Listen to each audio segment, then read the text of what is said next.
আপনি কি Premiere Pro default সেটিংয়ে ব্যবহার করছেন? তাহলে এই ভিডিওটা আপনার জন্য। আজকের ভিডিওতে আমরা দেখব প্রিমিয়ার প্রোর বেস্ট একটি প্রিফারেন্স সেটিংস, যে সেটিংগুলো অ্যাডজাস্ট করে আমরা আমাদের ওয়ার্কফ্লোটাকে আরও বেশি স্মুথ এবং ইফেক্টিভ করতে পারি। সো ভিডিও জুড়ে সাথে আছি আমি মেহেদি, আর আপনারা দেখছেন iTech24। অলরাইট, এটি হচ্ছে প্রিমিয়ার প্রোর ডিফল্ট ইন্টারফেস। আমরা এই ইন্টারফেসটাকে কাস্টমাইজ করে আমাদের প্রোডাক্টিভিটিটাকে আরেকটু ইনহ্যান্স করব। কাস্টমাইজেশনটা পারসন টু পারসন ভ্যারি করে, বাট আমার ওভারঅল ভিডিও এডিটিংয়ের এক্সপিরিয়েন্সে এই কাস্টমাইজেশনটা one of the best customisation মনে হয়েছে, এবং আই হোপ এই কাস্টমাইজেশনটা আপনাদের অনেক টাইম সেভ করবে এবং ওয়ার্কফ্লোটাকে অনেক ইনহ্যান্স করবে। সো প্রথমে আমরা যেটি করব, আমরা টাইম লাইনটাকে একটু বড় করব, যেহেতু আমরা ভিডিও এডিট করি আমাদের টাইম লাইনে। সো টাইম লাইনটা একটু বড় হলে আমাদের এডিটিং প্রসেসটাও ইজি হবে, এবং আমরা এখান থেকে যে অপশনগুলো আমাদের প্রয়োজন হয় না সেগুলো রিমুভ করে দিব। ফর এক্সাম্পল, মিডিয়া ব্রাউজার কিন্তু আমরা কেউই ব্যবহার করি না, আমরা সকলেই ড্র্যাগ অ্যান্ড ড্রপ করি।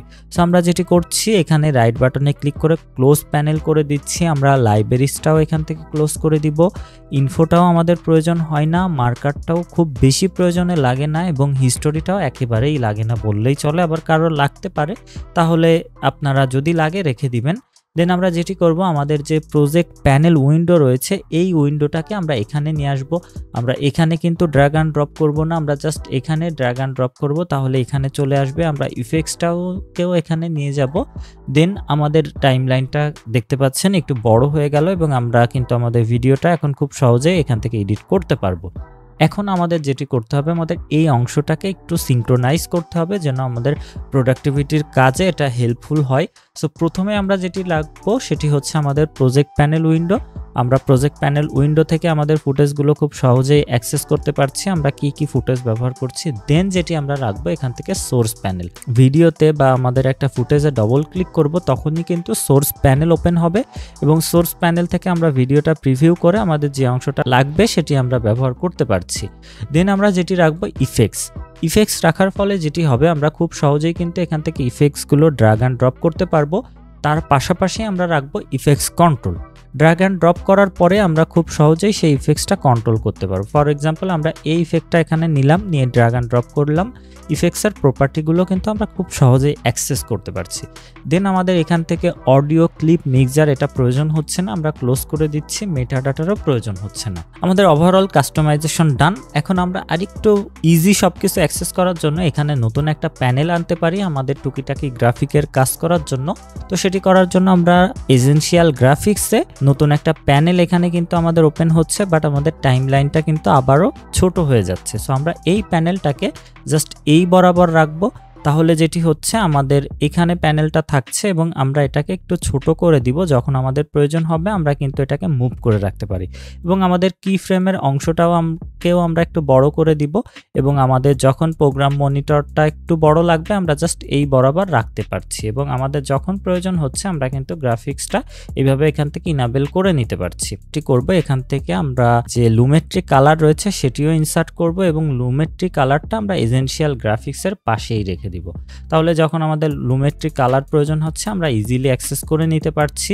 আপনি চাইলে এই বরাবর রেখেও দিতে পারেন, বাট এটাকে এইভাবে একটু সরিয়েও রাখতে পারেন। সো আমি বেসিক্যালি এইভাবেই রেখে দিই, তাহলে ওভারঅল আমার সব কিছু ইজিলি অ্যাক্সেস করতে পারছি।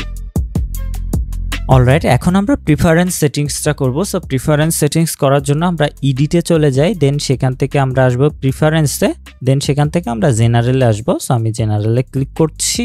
দেন আমরা প্রথমেই জেনারেল যে উইন্ডো রয়েছে সেটি কাস্টমাইজেশন করব। আমরা প্রথমেই দেখতে পাচ্ছি বিনস সেকশনে আমি এখানে দিয়েছি ওপেন নিউ উইন্ডো। সো বিনসগুলো নতুন একটা উইন্ডোতে ওপেন হবে। আই গেস আপনাদের নিউ ট্যাব থাকতে পারে অথবা নিউ প্লেস থাকতে পারে। আমরা এখান থেকে নিউ উইন্ডো করে দিব।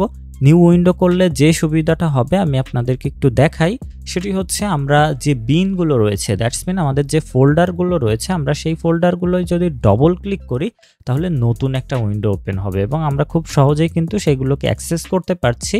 আর আমরা যদি কিবোর্ড থেকে অল্ট প্রেস করে তারপরে ক্লিক করি তাহলে এখানে একটা ট্যাবে ওপেন হবে। সো আপনার যে ফুটেজগুলো সবসময় বেশি ব্যবহার করতে হচ্ছে আপনি ট্যাবে রাখতে পারেন, এবং সাডেনলি কোনো ফুটেজ প্রয়োজন হলো জাস্ট আপনি এখান থেকে ডবল ক্লিক করে ফুটেজটা ব্যবহার করে এই উইন্ডোটা ক্লোজ করে দিতে পারেন। তারপরে যেটি করব, আমরা এখান থেকে ডিসপ্লে কালার ম্যানেজমেন্ট এটি আপনাদের হয়তো আনচেক করা থাকতে পারে, বাট এটি অবশ্যই চেক করবেন যদি আপনার জিপিইউ থাকে।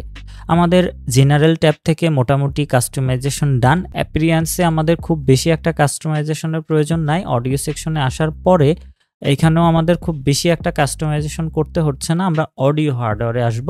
অডিও হার্ডওয়্যারে অবশ্যই আপনার যদি কোনো মাইক্রোফোন থাকে অবশ্যই সেটিকে সিলেক্ট করবেন, অ্যান্ড দেন আপনি ডিফল্ট যে ডিভাইসটাকেই সাউন্ডে ব্যবহার করতে চান, অনেকেই হেডফোন ব্যবহার করেন, সো অবশ্যই সেখানে হেডফোনটা সিলেক্ট করে দিবেন আপনার যে হার্ডওয়্যারটা রয়েছে।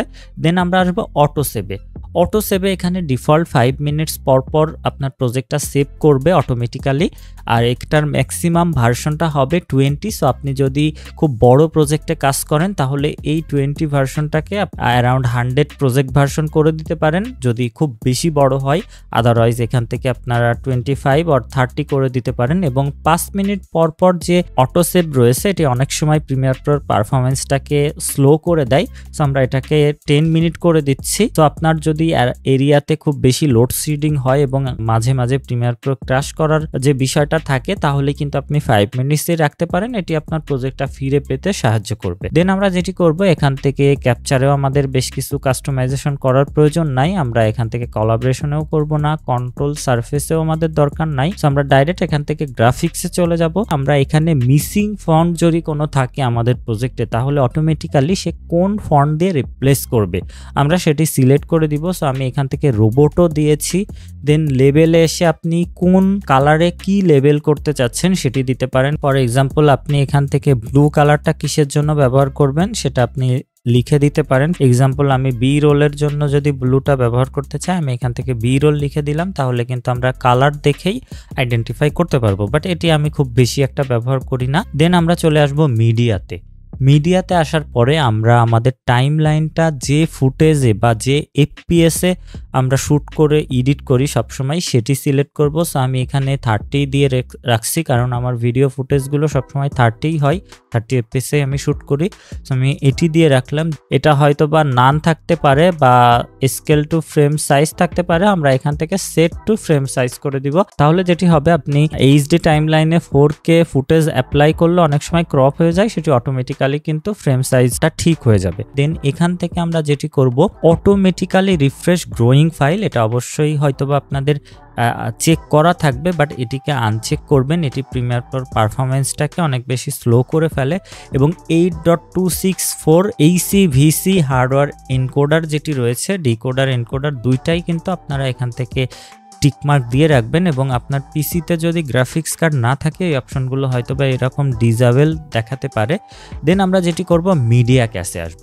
এটি হচ্ছে আমাদের মূলত প্রিমিয়ার প্রোর পারফরমেন্সটাকে ইনহ্যান্স করে। সো সবসময় ট্রাই করবেন আলাদা একটা ড্রাইভের ভিতরে মিডিয়া ক্যাশটাকে রাখার জন্য। সো আমি এখানে টোটাল একটা ড্রাইভ রেখেছি। ফর এক্সাম্পল আমার এই যে এসএসডিটা, এই এসএসডিটা আমি শুধুমাত্র মিডিয়া ক্যাশই রাখি, এখানে অন্য কোনো ফাইল না। এটি আমার প্রিমিয়ার প্রোর ওয়ার্কফ্লোটাকে রয়েছে সেটিকে একটু ফাস্ট করে। জাস্ট এখানে যে আপনারা যে ফোল্ডারে রাখতে চাচ্ছেন নতুন একটা ফোল্ডার করে সিলেক্ট করে দিলেই হবে। দেন মিডিয়া ডাটাবেসটাও অবশ্যই আপনি সি ড্রাইভ বাদে অন্য একটা ড্রাইভ দেওয়ার ট্রাই করবেন। মিডিয়া ক্যাশ ফাইলটাও সেটা করবেন, আপনি আলাদা আপনার যে ড্রাইভ রয়েছে সেটা দিবেন, পারফরমেন্সটা ভালো পাবেন। দেন এখান থেকে আমরা ক্যাশ ম্যানেজমেন্ট থেকে অটোমেটিক্যালি আমাদের যে ফাইলগুলো রয়েছে সেইগুলোকে ডিলিট করব এভরি 15 ডেজ পর, কারণ আমাদের একটা প্রজেক্ট কিন্তু 15 ডেজের মধ্যেই কমপ্লিট হয়ে যায়। সো আমরা প্রতি 15 দিন পর পর আমাদের যে ক্যাশ ফাইল রয়েছে সেটি অটোমেটিক্যালি ডিলিট হবে। আমরা এই অপশনটা এখান থেকে সেট করে দিব। দেন আমরা মেমোরিতে আসব। আমাদের পিসিতে যে র্যামটি রয়েছে আমরা সেই র্যামটার টোটাল অংশটাই কিন্তু আমরা প্রিমিয়ার প্রোর জন্য রাখবো, তাহলে আমাদের প্লেব্যাক পারফরমেন্সটা অনেক বেশি ভালো হবে। সো আমরা এখান থেকে জাস্ট আদার্স যে অ্যাপ্লিকেশন রয়েছে সেটার জন্য সর্বনিম্ন যেটি রয়েছে 3 GB, আমার যেহেতু 32 GB র্যাম রয়েছে সো আমরা সেটা সিলেক্ট করছি। আপনার যদি 16 GB থাকে বা এর বেশি থাকে সো অবশ্যই যে সর্বনিম্ন অ্যামাউন্টটা রয়েছে আদার্স অ্যাপ্লিকেশনের জন্য সেটিই রাখবেন, তাহলে প্রিমিয়ার প্রোর বা অ্যাডোবির অ্যাপ্লিকেশনগুলো কিন্তু অটোমেটিক্যালি এই অ্যাপ্লিকেশনে এই সেটিংসটা অ্যাপ্লাই হয়ে যাবে। দেন আমরা চলে আসবো প্লেব্যাকে। আপনারা অবশ্যই ইনাবেল মার্কারি ট্রান্সমিট এটা দিয়ে রাখবেন, তাহলে আপনি যদি ডুয়েল মনিটর ব্যবহার করেন সেখানে আপনি প্লেব্যাকটা দেখতে পাচ্ছেন। যে ফরওয়ার্ড এবং ব্যাকওয়ার্ড রয়েছে সেটি কত ফ্রেম জুড়ে হবে। এখানে হয়তোবা আপনাদের 20 ফ্রেম থাকতে পারে, বাট আমি 5 ফ্রেম করে দিচ্ছি। দেন আমরা এখানে পোস্ট রোলে 2 রাখবো এবং প্রি রোলের ক্ষেত্রে আমরা এখানে 3 সেকেন্ডস রাখবো। দেন আমরা এখান থেকে টাইম লাইনে চলে আসবো। টাইম লাইনে আমরা প্লেব্যাক অটো স্ক্রলিং যেটি রয়েছে এটি পেজ স্ক্রলিংই রাখবো এবং আমরা এখান থেকে আমাদের যে ডিফল্ট ভিডিও ডিউরেশন রয়েছে সেটি কত দিতে চাই। আমরা এখানে 15 ফ্রেম দিয়েছি, কারণ আমাদের প্রথম ক্লিপে 8 ফ্রেম এবং সেকেন্ড ক্লিপে 8 ফ্রেম একেবারে ডিফল্টের জন্য বেস্ট একটা ডিউরেশন হতে পারে। দেন আমরা অডিও যে ট্রানজেকশনগুলো রয়েছে সেটিও 15 ফ্রেম দিয়েছি এবং আমাদের যে স্টিল ইমেজটি রয়েছে, অনেক সময় আমরা ইমেজগুলো ড্র্যাগ অ্যান্ড ড্রপ করলে অনেক বেশি বড় হয়ে যায় টাইম লাইনে। সো আমরা সেটার জন্য 3 সেকেন্ডস এখানে সেট করে দিব, তাহলে কিন্তু আমাদের স্টিল ইমেজগুলো 3 সেকেন্ডস দেখালেই হয়ে যায়। Time line playback auto scrolling রয়েছে, এখানে আই হোপ আপনাদের নো স্ক্রল থাকতে পারে, বাট আমরা এখান থেকে পেজ স্ক্রলটা সিলেক্ট করব। টাইম লাইন মাউস স্ক্রলিং এর ক্ষেত্রে যেটি করব আমরা ভার্টিক্যাল সিলেক্ট করে দিব, আপনাদের হরিজন্টাল থাকতে পারে। সো আমি আপনাদের দেখাই যে হরিজন্টাল হইলে আসলে কি সুবিধা হয় এবং ভার্টিক্যাল হইলে কি সুবিধা হয়। সো আমি এখান থেকে যদি ভার্টিক্যাল করে দিই তাহলে যেটি হবে, আমরা কিন্তু এভাবে স্ক্রল করলে আমাদের আর এই টাইম লাইনটা এই দিকে মুভ হবে না, এইভাবে মুভ হবে না। বাট আমরা যদি কন্ট্রোল চেপে স্ক্রল করি তাহলে কিন্তু আমাদের টাইমলাইনটা এদিকে মুভ হচ্ছে। ভার্টিক্যাল করার যে সুবিধাটা রয়েছে, যদি আপনার প্রজেক্টের লেয়ার বেশি হয় তাহলে কিন্তু এটা এইভাবে স্ক্রল করতে পারছেন, খুব ইজিলি আপনি সব লেয়ারগুলো দেখতে পাচ্ছেন এই ছোট টাইমলাইনেই। দেন আমরা যেটি করব, ডিফল্ট যে অডিও ট্র্যাক রয়েছে এটা ইউজ ফাইল সব কিছুই থাকবে এবং আমরা অবশ্যই snap play head in timeline when snap is enable এই অপশনটাকে মার্ক করে রাখবো। কারণ আমরা যদি এই অপশনটাকে মার্ক না করে রাখি তাহলে যেটি হবে, আমরা জাস্ট এইখান থেকে স্ন্যাপ করতে পারবো না। আমরা যদি জাস্ট টাইম লাইনটা রাখি তাহলে কিন্তু আমাদের অটোমেটিক্যালি এটা স্ন্যাপ হচ্ছে এবং আমাদের স্ন্যাপটা ইনেবল করা থাকতে হবে। তারপর আমরা যেটি করব, এখানে at the playback end then return to the beginning when starting playback এই অপশনটাকে আমরা আনচেক করে রাখবো। কারণ অনেক সময় যেটি হয়, আমরা আমাদের যে ফুটেজটা প্লে করি বা আমরা যখন প্লে করি একেবারে যদি আমাদের টাইম লাইন শেষ হয়ে যায় আবার সেটা শুরু থেকে অটোমেটিক্যালি প্লে হতে চায়, এটা অনেকটা টাইম আমাদের নষ্ট করে। সো এরপরে আমরা যেটি রাখবো প্লে আফটার রেন্ডারিং প্রিভিউ, এটাকে আমরা আনচেক করে দিব।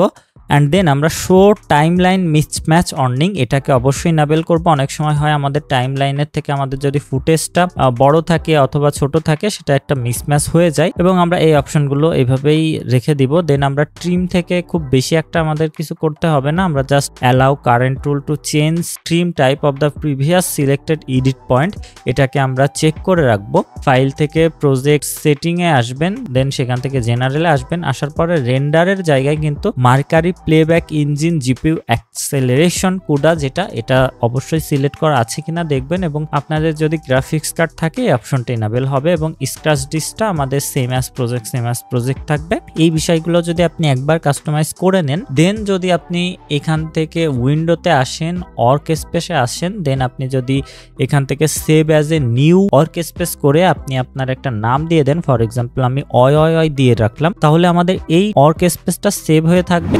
প্রিমিয়ার প্রো সেটিংটা তো আমিই অ্যাডজাস্ট করলাম, বাট সাবস্ক্রাইব বাটনটার অ্যাডজাস্টমেন্ট কিন্তু আপনাদেরকেই করতে হবে। দিস ইজ ইয়োর হোস্ট মেদিয়াস and you are watching iTech24।